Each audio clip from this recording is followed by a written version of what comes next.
Assalomu alaykum kichik do'stlar. Hozirgi vaqtinglar xayrli bo'lsin. Bugungi anglaydigan cho'chkimiz ikki do'st. Bir kuni cho'ja do'sti o'rdakning uyiga o'ynag'ili beribdi va "O'rdak odosh, havo pok yo'qshkan. O'ynab kelmaylimi?" debdi. O'rdak qo'shillik bilan ma'qul bo'pti. Ular qo'l tutishib o'ynag'ili minibdi. Ular daryo bo'yiga ketdi. O'rdak qo'shillikda qanotlarini qaqib, "Biz daryoni o'rtatiga berib o'ynaylik" debdi.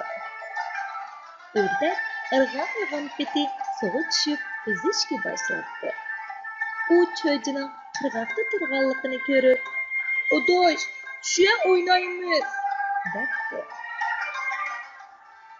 Cho'ja tantirab turib, "Men suv uzishni bilmayman" debdi. "Daryodan qandoq o'tkazsam bo'lar? To'g'ri, yudib o'tkazay" deb o'yladi o'rdak. "Odosh, dumbam kichik, men seni yudib o'tkazay" debdi o'rdak. O'rdak cho'jining dumbasiga o'tkazib daryoga tushdi. O'rdak suvda ham silliq, ham tez uzibdi. Cho'ja xuddi kemada o'tirgandek birdan-bir qarshi qirg'oqqa yetib ketdi. Cho'ja "Rahmat sana" debdi. O'rdak "Arzimaydi, biz degan yaxshi do'st tursa". Cho'ja bilan o'rdak qirg'oqda sakrab taqlab, o't-cho'plar orasidan to'rt qo'ng'izlarni tufyab nihoyatda ko'ngilli o'ynabdi. O'rdak ehtiyotsizlikdan bir o'rakka tushib ketibdi.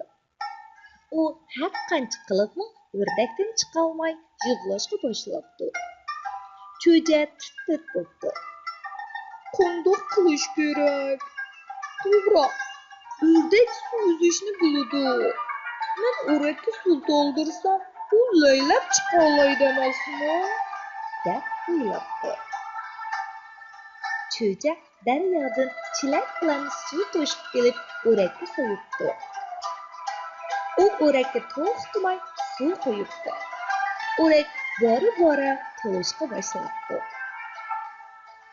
O'rdakning asta ustiga laylab chiqibdi. O'rak suvga to'shay deganda o'rdak bir sakrabla chiqibdi. O'rdak cho'jining targa cho'milib ketganligini ko'rib, "Rahmat sana, odosh, erib ketgansan-a" debdi.